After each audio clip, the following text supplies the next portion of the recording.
निछाटिया खरा बेल गाँ मझी बिल रास्ता दे एक मुहा चली मु एका एका बस धरवाक तरबर हेउथिली। अशीण मसीहा खराटा देह को बाधुले भी बेले बेले गाई गोठ परी भासी जाउथबा मेघखंड मान मथा उपरे शीतल छाया प्रदान करथिले। मशाणी पड़िया पार हेले जाई आम गाँ बस स्टॉप। सेथिपाई मु जेतिकी व्यस्त हेउनथिली ताठारु अधिक विब्रत थिली। आसिला बेले माँ को न जणै लुचि लुचि पळै आसिथिबारु सेमिति करिनथिले से कौन मते छाड़ी थांता। बापांक अंते गाँर जमीबाड़ी कथा माँ सबू बुझे, तेणु ताको सबु समय गाँव एकुटिया रहिबाकु पड़ुछि। जदिओ ता भल मंद बुझिबाकु गाँर जणे संपर्किया खुड़ी को दायित्व दिया जाइछि, तथापि आमकु मझिरे मझिरे आसी बुझिबाकु हुए। मासकर सौदापत्र औषध आदि किणिकी आनी थाए। गाँव मासक पई क्षीर चीनी किरासिनी इत्यादि व्यवस्था करि दिए। विमला खुड़ी को तांको मासिकिया पाउना दिए। प्रति आसीबा तारीख रे मो बाट को चाहि बसी थाए माँ। मते देखिले से बहुत खुशी हो जाए। असुस्थता भितर भी से निज हाथ रे भल मंद रांधि मते खुआए। मते पाखरे बसी मथा को मोर आउसी दिए। सरु सरु हाथ रे तार मो पाद दीटा को चिपी दिए। पिला मानक कथा पचारे। बहुत दिनरु देखि नाही बोली मन दुख करे। एथर जेमिति हेउ पिला मानकु नै आगामी छुट्टी रे आसीबाकू तागिद करे। आज फेरिला बेले कबाट पछपटु प्रणाम करी आसीथिली, ताको किछि न जणै। काली सकाळे आमे सभिए संबलपुर अभिमुखे यात्रा करिबु, तेणु आज जेमिति हेले मते फेरिबाकू पड़िबो। एथर श्रीमतींको इच्छा दशहरा छुट्टी रे सान भाई पाखकू संबलपुर जिबे। पूजारे माँ समलेश्वरी को दर्शन करिबे। हेले माँ मोर केबेठु आशा बांधी बसिछि। एथर पूजा छुट्टी रे नाती नातुणी ता पाखकू आसिबे। हस खुशी रे दिन सबु कटि जिवो। मनटा मोर गुड़ेई तुड़ेई हेबारु संबलपुर जिबार दिनक पूर्वरु देखा करिबाकू चली आसिथिली माँ को। आसिला बेले आमे संबलपुर जिबा कथा माँ को कहि परिले नहीं। कहिबाकू साहस जमा हेला नहीं, तेणु लुचि करी पळै आसिली।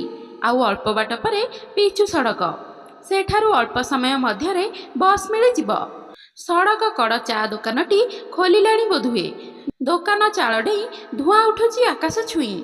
अशीण मासिया खराटा भी बड़ई पड़ुथिला से दिन। आउ 2 दिन परे माँ को अष्टमी पूजा। सेपटे समलेश्वरी पीठरे पूजा देखिबाकू मन। एपटे रोगिणा माँ रो चिंता। किछि भल लागुनथिला मते। छकरे पहुँचिले दंडे साष्टांग हेबाकू पड़िबो। बस पहुँचवा पूर्वरु चाहा टिकिए पी नेले भल हुअंता, तेणु पादर गति को आउ टिकिए बढ़ाई देली। एतिकी बेले काहार पाद शब्दरे पछकू फेरी चाहिली।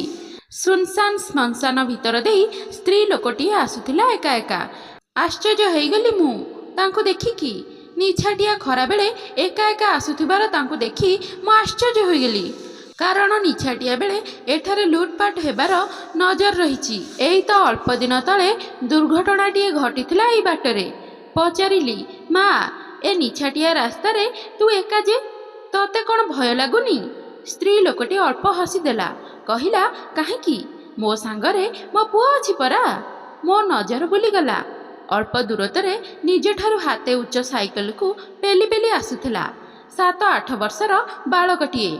ए ताहेले ए मार भरोसा। इस कि विश्वास! मो चमकी पड़िली। लुचिकी पलाई आसवा बेले विमला खुड़ी को माँ कहूथिबार शुणिथिली। बुझिलु विमला, मो पुओ आसीगलानी, माने मोर आउ किछि हेबो नहीं। मार तेबे कौन होइछि? काहे किछि कहिला नहीं तो? मोर गोड़ हाथ कौन होइगला? थमकिरी भुइँरे बसी पड़िली। स्त्री लोकटी आश्चर्य होई पचारिला, कौन हैला बाबू? मु उठी पड़ू पड़ू कहली, नाई नाई किछि नहीं, मते जिबाकू हेबो। मो माँ पाखकू जिबाकू हेबो। दूर पूजा मंडप रे बोधुए बेल बरण आरंभ हो जाइथिला। जोर रे बाजा और घंटनाद शुभुथिला। मु एक मुहा होई फेरुथिली गाँ आड़कू, मो रोगिणा माँ कोलकू। समाप्त। तो श्रोता बंधु माने आशा करुछि आजिर एही कहानीटी आपण मानको निश्चित पसंद आसिथिबो। आ पसंद आसीथिले भिडियोटी को लाइक शेयर करी चैनल को सब्सक्राइब करने को बिल्कुल भी भूलंतु नहीं। तो आज पई रहिली, बाय। पुणी देखाबो आउ एक सुंदर कहानी सहित आउ एक नुआ भिडियो रे। आपण को अनुरोध, आपण माने जदि माँ को भल पाउथिबे ताहले माँ पई गोटे गोटे स्वीट स्वीट कमेंट करिकी निश्चय जिबे। धन्यवाद।